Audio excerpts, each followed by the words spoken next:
তো বেবি সাহান বিহীন আমার ইফতার আজ রেডি।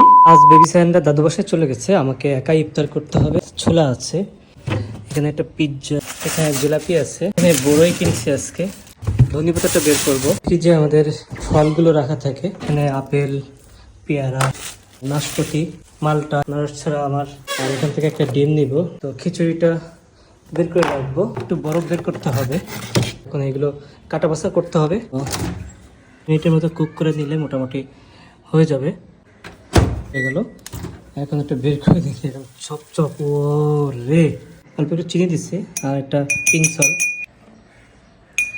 এখানে কয়েকটা আইস দিয়ে দিলাম, আর একটু লেবু থাকবে।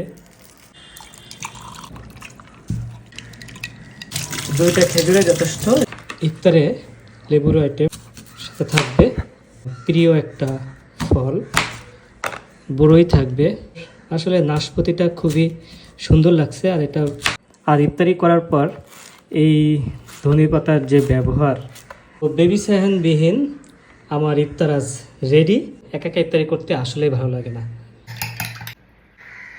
বিসমিল্লাহ।